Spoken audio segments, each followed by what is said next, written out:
Bayangkan mencintai seseorang yang hanya bisa kau tatap dalam diam. Seseorang yang kau tahu tak boleh kau miliki, namun setiap detik bersamanya membuat hidup terasa lebih berarti. Itulah yang dirasakan Anton, seorang TKI yang jatuh cinta pada Maria, perawat Filipina yang merawatnya saat sakit. Namun cinta mereka bukan kisah manis tanpa ujian. Ketika Maria tiba-tiba menghilang tanpa pamit dan hanya meninggalkan sepucuk surat, dunia Anton runtuh seketika. Ia terdiam di bangku taman, menggenggam surat itu erat, seperti menggenggam harapan terakhirnya. Kisah ini bukan sekadar tentang cinta yang terhalang aturan, budaya, dan masa lalu. Ini adalah kisah tentang pengorbanan, ketulusan, dan keberanian mencintai dalam sunyi. Tonton video ini sampai habis, karena di akhir cerita, kamu akan tahu bahwa cinta tak selalu soal memiliki, tapi soal meninggalkan jejak yang menguatkan. Klik tombol subscribe sekarang, nyalakan loncengnya, dan mari kita telusuri kisah cinta yang menyentuh ini bersama. Di klinik asrama Anton adalah seorang TKI asal Tulungagung yang merantau ke luar negeri demi mengubah nasib keluarga. Setiap pagi ia bangun sebelum matahari menyingsing, mengenakan seragam kerjanya dengan lelah yang belum sempat hilang dari malam sebelumnya. Hari-harinya dihabiskan dalam kebisingan pabrik elektronik tempat ia bekerja. Suara mesin, ritme cepat produksi, dan tekanan mandor yang tak pernah memberi ampun. Namun pada suatu hari, tubuh Anton menyerah. Ia jatuh pingsan saat sedang mengangkat barang berat. Para pekerja lain segera membawanya ke klinik asrama. Di sanalah takdir mempertemukannya dengan Maria, seorang perawat asal Filipina. Maria berbeda dari semua orang yang pernah Anton temui. Ia memiliki senyum hangat dan mata coklat yang penuh ketulusan. Saat pertama kali membuka matanya di ranjang klinik, hal pertama yang Anton lihat adalah sosok perempuan itu yang sedang mengecek suhu tubuhnya dengan penuh perhatian. "Kamu kelelahan?" ucap Maria dengan suara lembut beraksen. Anton hanya mengangguk lemah. Hari itu menjadi awal dari perubahan besar dalam hidupnya, bukan hanya karena sakit yang ia alami, tapi karena seseorang mulai menyentuh hatinya yang lama tertutup. Setelah hari itu, Anton mulai sering mengunjungi klinik, meski kadang hanya untuk alasan sepele seperti pusing ringan atau perban luka kerja. Maria yang menyadari itu hanya tersenyum simpul. Mereka mulai bercakap-cakap, diawali dari hal-hal kecil. Anton mulai tahu bahwa Maria adalah anak pertama dari 3 bersaudara. Datang ke negeri asing ini bukan sekadar untuk bekerja, tapi juga membiayai kuliah adiknya di kampung halaman. Di sela-sela obrolan ringan itu, Anton merasa hatinya perlahan pulih dari luka-luka lama yang belum pernah disembuhkan siapapun. "Kamu suka makanan pedas?" tanya Maria suatu kali sambil merapikan laci obat. "Suka banget." "Nggak pedas? Nggak nikmat?" jawab Anton dengan tawa kecil. "Ah, kita punya kesamaan. Aku suka banget sinigang pedas." Maria terkekeh. Anton ikut tersenyum. Hatinya mulai berani berharap lebih. Suatu sore, saat klinik sepi, Anton memberanikan diri bercerita tentang masa lalunya. Ia pernah ditahan selama 3 bulan karena terlibat perkelahian di tempat kerja lamanya. Bukan karena ia jahat, tapi karena membela teman yang dihina dan dipukul oleh mandor.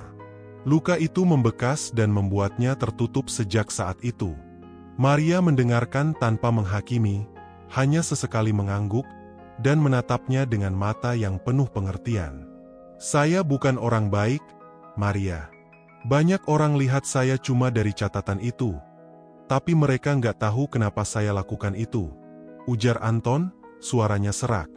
Maria mengambil tangan Anton, perlahan dan tulus. "Masa lalu bukan kamu yang sekarang. Kamu laki-laki baik, Anton. Itu yang aku lihat." Kalimat itu menggema di benak Anton berhari-hari. Kata-kata yang belum pernah ia dengar dari siapapun. Seiring kedekatan mereka yang makin erat, muncul rasa khawatir. Maria tahu ada aturan ketat dalam pekerjaannya, tidak boleh terlibat hubungan pribadi dengan pasien.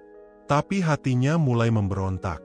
Suatu malam, Mereka duduk di taman kecil dekat asrama. Angin berembus pelan, dan lampu taman redup menyinari wajah mereka. "Kita nggak bisa terus seperti ini," ucap Maria pelan. "Aku tahu.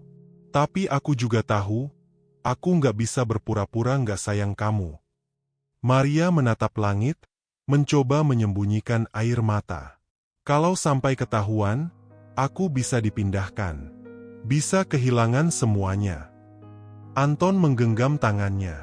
"Aku nggak janji bisa kasih kamu semuanya.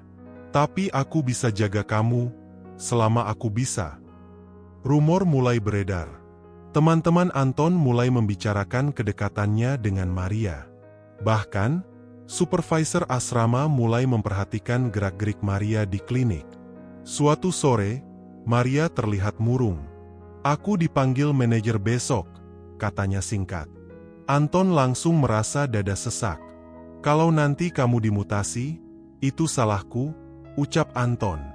"Enggak. Kamu nggak pernah salah karena mencintai," jawab Maria pelan. Mereka tahu, cinta mereka diuji.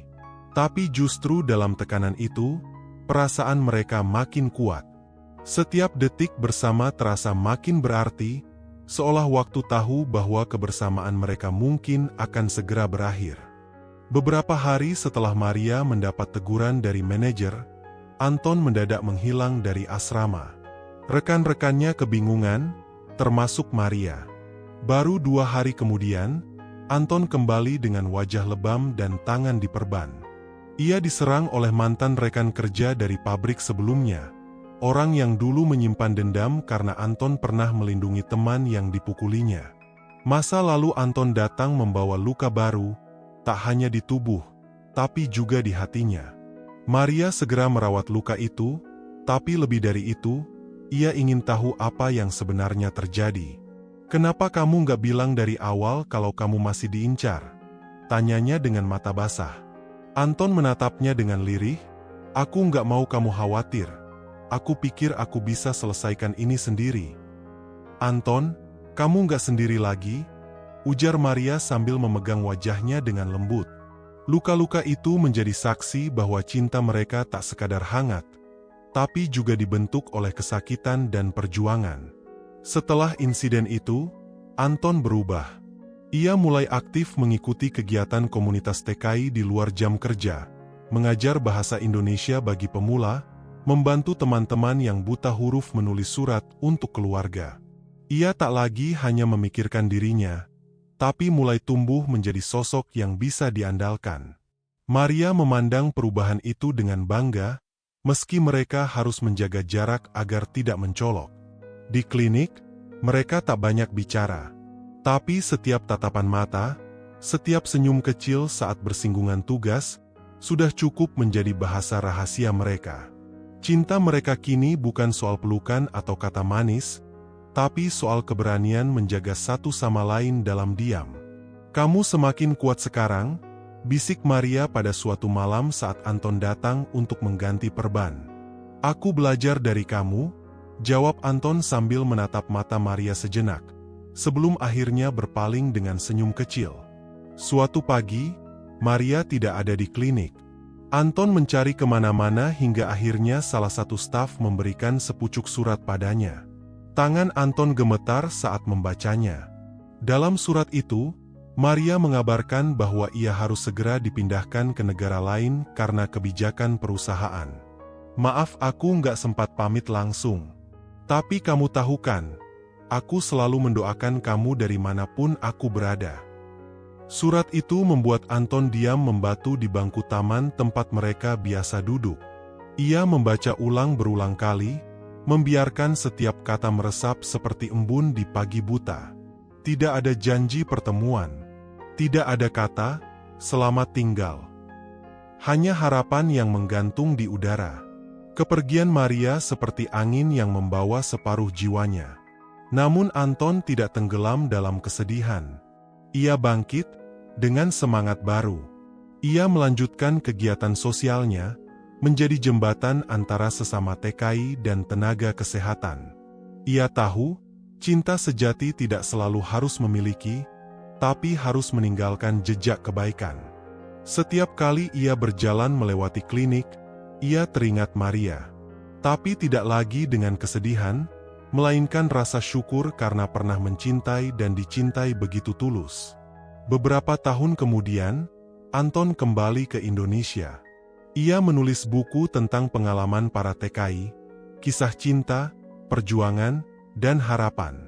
Dalam salah satu bab, ia menuliskan kisahnya bersama Maria, tanpa nama, hanya disebut perawat dari seberang laut yang menyembuhkan bukan hanya tubuh, tapi hati. Di setiap kesempatan berbicara di seminar atau pelatihan untuk calon TKI, Anton selalu mengingatkan satu hal, cinta sejati itu menguatkan. Bukan hanya membuat kita merasa dicintai, tapi membuat kita jadi versi terbaik dari diri kita. Dari kisah Anton dan Maria, kita belajar bahwa cinta sejati tak selalu tentang memiliki, tapi tentang saling menguatkan. Perbedaan budaya, jarak, bahkan luka masa lalu tak mampu memadamkan cahaya ketulusan jika dua hati saling menyembuhkan. Hidup kadang mempertemukan kita bukan untuk selamanya, tapi untuk mengajarkan makna keberanian, pengorbanan, dan ketulusan. Terima kasih sudah menyaksikan kisah ini hingga akhir. Jika kamu merasa tersentuh atau mendapat inspirasi dari cerita ini, jangan lupa untuk like, komen, dan subscribe channel ini agar kamu tidak ketinggalan kisah-kisah penuh makna lainnya.